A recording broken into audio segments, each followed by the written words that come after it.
ಅಕ್ಕಿ ರೊಟ್ಟಿ ಮಸಾಲ ಅಕ್ಕಿ ರೊಟ್ಟಿ ಥರ ಬೇರೆ ಎಲ್ಲ ಸಾಮಗ್ರಿಗಳು ಹಾಕ್ಕೊಂಡು ಸೊಪ್ಪು predominantly. This is the akki roti are which is made with rice flour usually. This is with added ingredients called as masala akki roti. This can be as well same along with except for rice flour you can do this with wheat flour or ragi flour. ಇದೇ ಎಲ್ಲ ಸಾಮಗ್ರಿಗಳು ಗೋಧಿ ಅಥವಾ ರಾಗಿ ರೊಟ್ಟಿ ಕೂಡ ಮಾಡ್ಕೋಬೋದು. ಇದೇ ರೀತಿ ಅಕ್ಕಿ ಹಿಟ್ಟು ಬದಲಾಗಿ ಬರೀ ಆ ಹಿಟ್ಟು ಹಾಕ್ಕೊಂಡು ಬೇರೆ ಎಲ್ಲ ಸಾಮಗ್ರಿ ಅದನ್ನೇ ಹಾಕ್ಕೊಂಡು ಆ ರೊಟ್ಟಿಗಳನ್ನ ಮಾಡ್ಕೋಬಹುದು. ಮೆಂತ್ಯ ಸೊಪ್ಪು, fenugreek leaves finely chopped, washed and chopped. This is dill leaves. ಸಬ್ಬಕ್ಕಿ ಸೊಪ್ಪು, ಕ್ಯಾರೆಟ್, ಏನಿದೆ ಗೆಡ್ಡೆಕೋಸು, ನವಿಲುಕೋಸು ತುರ್ಕೊಂಡಿರೋದು ಇದು. ದಿಸ್ ಇಸ್ ಕೋಲ್ ಆರ್ ಕೋಲ್ ರಬಿ. ಸಾಲ್ಟ್ ಅಕಾರ್ಡಿಂಗ್ಲಿ, ಉಪ್ಪು. ಇದು ಹುರ್ಗಡ್ಲೆ ಪುಡಿ. ದಿಸ್ ಈಸ್ ಇದು ಸ್ವಲ್ಪ ಗರಿ ಬರಲಿ ಅಂತ ಹಾಕೊಳ್ಳುತ್ತೆ. This is fried chana gram that has been powdered. This is used to get the crispiness. Coriander leaves. This is finely chopped almost paste green chilies. ಇದು ನುಣ್ಣಗೆ ಸ್ವಲ್ಪ ನುಣ್ಣಗೆ ಮಾಡ್ಕೊಂಡಿರೋ ಹಸಿರು ಮೆಣಸಿನ್ಕಾಯಿ. ಹದ ನೋಡ್ಕೊಂಡು ಹಾಕೊಳ್ಳಿ. ಈ ಥರ ಮಾಡ್ಕೊಂಡ್ರೆ ಖಾರ ಜಾಸ್ತಿ ಆಗುತ್ತೆ. when it is grinded like this it is going to become little more hot or spicy. See the taste and add accordingly. Jeera seeds, jeerige, freshly grated coconut, kai turi, finely chopped onion, ಸಣ್ಣಕ್ಕೆ ಹೆಚ್ಚಿಕೊಂಡಿರೋ ಈರುಳ್ಳಿ. ಇದನ್ನೆಲ್ಲ ಅಕ್ಕಿ ಹಿಟ್ಟಿಗೆ ಸೇರಿಸಿ ಕಲಿಸ್ಕೊಳ್ಳುತ್ತೆ. This will all be added to the rice flour and mixed. Also you can use either one of the greens if it is not available. ಹಾಕಮ್ಮ. ಸಬ್ಬಕ್ಕಿ ಸೊಪ್ಪು ಅಥವಾ ಮೆಂತ್ಯ ಸೊಪ್ಪು ಯಾವ್ದಾರು ಒಂದು ಹಾಕೋಬಹುದು ಸಿಗದೆ ಇದ್ದಲ್ಲಿ. ಕೋಲ್ ಇಸ್ ಆಪ್ಷನಲ್. ನವಿಲುಕೋಸು ಕೂಡ ಆಪ್ಷನಲ್. ಈಗೆಲ್ಲ ಸಾಮಗ್ರಿಗಳನ್ನ ಹಾಕೋತಿದ್ದಾರೆ.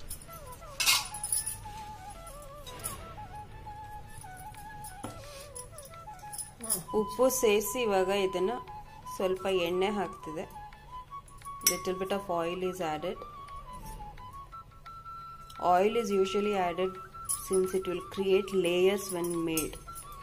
ಇದು ಪದ್ರ ಥರ ಬರುತ್ತೆ, ಆಮೇಲೆ ಬಿಡಿ ಬಿಡಿ ಆಗುತ್ತೆ. ಅದಕ್ಕೋಸ್ಕರ ಎಲ್ಲದಕ್ಕೂ ಎಣ್ಣೆ ಹಾಕೊಳ್ಳೋದು. Mix well before adding water. ನೀರು ಹಾಕೊಳ್ಳೋ ಮುನ್ನ ಒಂದ್ಸತಿ ಎಲ್ಲನೂ ಬೆರೆಸ್ಕೊಳ್ಳಿ, ನಂತರ ನೀರು ಹಾಕಿ. ಹಾಗೆ ಇದನ್ನು ನೀರು ಹಾಕಕ್ಕೆ ಮುಂಚೆ ತೆಗೆದಿಟ್ಕೊಂಡು ಎಲ್ಲಾನು ಬೆರೆಸಿ ತೆಗೆದಿಟ್ಕೊಂಡು ಫ್ರಿಜ್ಜಲ್ಲಿ ಇಟ್ಕೊಂಡು ಇನ್ನೊಂದು ದಿವಸ ನೀರು ಹಾಕೊಂಡು ಕಲ್ಸ್ಕೊಂಡು ಮಾಡ್ಕೊಂಡ್ರೆ ವಾಸಿ. ಇಲ್ಲ ಅಂದರೆ ಈರುಳ್ಳಿ ಹಾಕಿರೋದ್ರಿಂದ ಅದು ನೀರು ಥರ ಆಗಿ ಅದು ರುಚಿನೇ ಬೇರೆ ಆಗುತ್ತೆ. ಟ್ರೈ ಮಾಡಿ ನೋಡಿ. Dry mix all this and keep aside if this is in excess. The dry mixed flour can be kept in the refrigerator rather than adding water and mixing and then keeping the dough. The taste changes significantly when done so. This will remain little fresher than when mixed with water and then kept and then used on a later date. Without adding water, if this is kept in the refrigerator stays to 3 to 4 days well and can be made as required.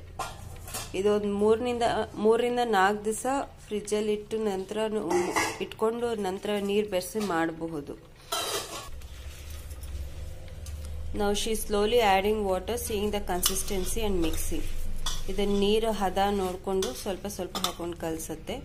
ಇದು ಚಪಾತಿ ಹಿಟ್ಟಿಗಿನ್ನ ಇನ್ನೂ ಅಳಕವಾಗಿರುತ್ತೆ, ಅಂದರೆ ಸ್ವಲ್ಪ ನೀರಾಗಿರುತ್ತೆ ಅಂತ. This will be little softer or takes more water than what you put for chapati or puri dough.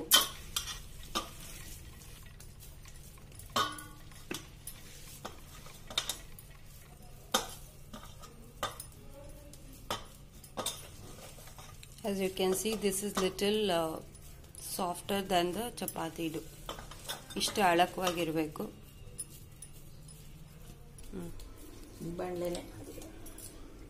ಬಾಣಲೆಗೆ ಎಣ್ಣೆ ಸವರ್ಕೊಂಡಿದೆ. ಇವಾಗ ಈ ಹಿಟ್ಟು ಹಾಕಿ ಕೈಯಿನ ಹಿಂಬದಿನಲ್ಲಿ ಒತ್ಕೊಳ್ಳಿ.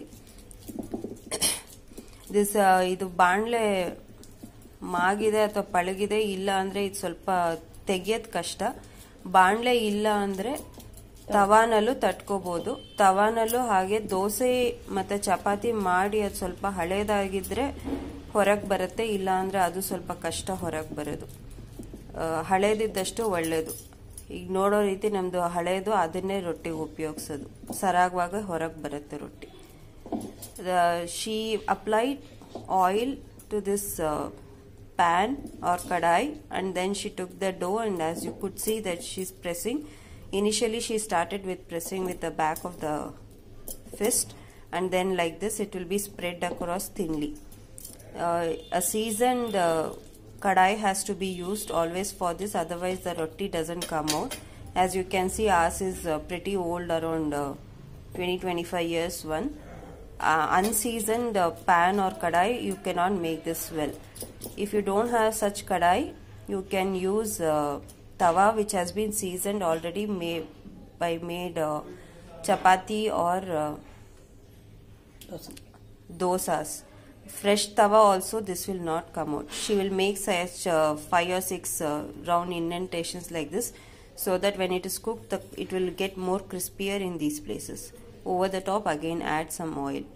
ಈ ಥರ ಎಲ್ಲ ತಟ್ಟಿದ ಮೇಲೆ ಅದು ಎಷ್ಟಾಗತ್ತೋ ಅಷ್ಟು ತೆಳುಗೆ ತಟ್ಕೊಳ್ಳಿ. ನಿಮಗೆ ಗಟ್ಟಿ ಆಗತ್ತಾ ಇಲ್ವೋ ಅಂತ ನೋಡಿಕೊಂಡು. ತೆಳುವಾದಷ್ಟು ಗಟ್ಟಿ ಆಗುತ್ತೆ. Thinner it will become crispier. And also ಈ ಥರ ಹಳ್ಳ ಮಾಡ್ಕೊಂಡಿದೆ. ಈ ಹಳ್ಳಗಳಲ್ಲಿ ಅಥವಾ ತೂತು ಮಾಡ್ಕೊಂಡಿದೆ, ಅದಕ್ಕೆ ಎಣ್ಣೆ ಹಾಕಿದ್ರೆ ಆ ಜಾಗದಲ್ಲಿ ಗರಿ ಬರುತ್ತೆ ಅನ್ನೋ ಕಾರಣಕ್ಕೆ ಈ ಥರ ಮಾಡ್ಕೊಂಡಿದೆ. Also this is better done on a thick bottomed tawa. Non-stick tawa will not come out too well. You can use an iron tawa if you are using tawa for this. Also don't take the thin or aluminum kadai. In that also this will not come out. ಇದು ತೆಳು ಇರೋ aluminium ಬಾಂಡ್ಲೆನಲ್ಲಿ ಆಗಲ್ಲ. ಇದನ್ನ ಹಿಂಡಾಲಿಯಂ ಅಂತಾರೆ. ಸಾಕಷ್ಟು ದಪ್ಪ ಇದೆ. ದಪ್ಪ ತಳದಲ್ಲಿರೋದ್ರಲ್ಲೇ ಮಾಡಬೇಕಾಗತ್ತೆ. ಹಾಗೆ ನಾನ್ ಸ್ಟಿಕ್ ತವದಲ್ಲಿ ಚೆನ್ನಾಗಿ ಬರೋದಿಲ್ಲ. ಸೊ ಕಬ್ಬಣದ್ದು ಅಥವಾ ಇನ್ಯಾವುದಾದ್ರು ಬೇರೆ ತವ ಇದ್ರೆ ಅದರಲ್ಲಿ ಮಾಡ್ಕೊಂಡ್ರೆ ಒಳ್ಳೇದು.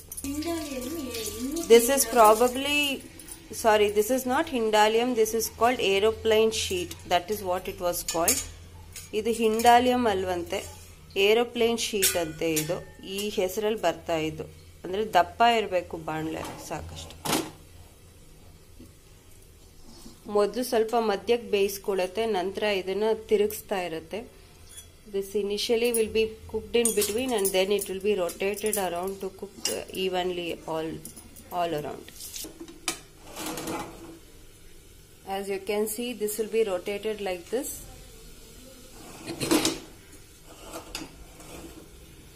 And then cooked. And this is cooked only one side. Close a lid. ತಟ್ಟೆ ಮುಚ್ಚಿ ಈ ತರ ತಿರುಗಿಸ್ಕೊಂಡು ಬೇಯಿಸ್ಕೊಳ್ಳಿ. ಒಂದೇ ಕಡೆ ಬೇಯಿಸೋದು, ಇದು ತಿರುಗಿ ಹಾಕಿ ಬೇಯಿಸಲ್ಲ ಚಪಾತಿ ಅಥವಾ ದೋಸೆ ರೀತಿ.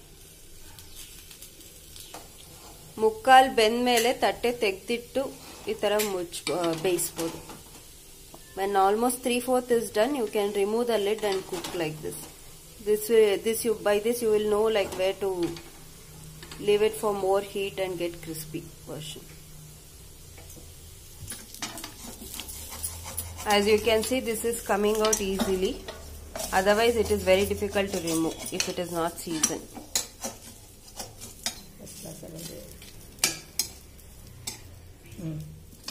This can be had with butter or ghee. Usually, you don't need chutney for this because this roti itself has masala and it is spicier. ಇದು ಬೆಣ್ಣೆ ಅಥವಾ ತುಪ್ಪದ ಜೊತೆ ತಿನ್ಬೋದು. ಸಾಮಾನ್ಯವಾಗಿ ಚಟ್ನಿ ಅಥವಾ ಬೇರೆ ಏನು ಮಾಡೋದಿಲ್ಲ ಇದಕ್ಕೆ, ಯಾಕಂದ್ರೆ ಇದರಲ್ಲೇ ಎಲ್ಲ ಸಾಮಗ್ರಿ ಇರುತ್ತೆ. ಹಾಗೆ ಸ್ವಲ್ಪ ಮಸಾಲೆ ಅಥವಾ ಖಾರ ತರನೂ ಇರುತ್ತೆ ಇದು. To make the next one like this, it is taken to the sink under water and the water is run over this to cool this down. ಇದು ನೆಕ್ಸ್ಟ್ ಒನ್ ಮಾಡಕ್ ಮುಂಚೆ ನಲ್ಲಿ ಕೆಳಗೆ ಇಟ್ಕೊಂಡು ನೀರ್ ಬಿಟ್ಕೊಂಡು ಈ ತರ ಅದನ್ನ ಆರಿಸ್ಕೋಬೇಕು, ಆಗ್ಲೇ ಮಾಡ್ಲಿಕ್ಕೆ ಆಗೋದು. This has cooled down sufficiently after running under water, and now for the next one the process can be started. ಇದು ನೀರ್ ಕೆಳಗೆ ಇಟ್ಕೊಂಡಿರೋದ್ರಿಂದ ತಣ್ಣಗಾಗಿದೆ.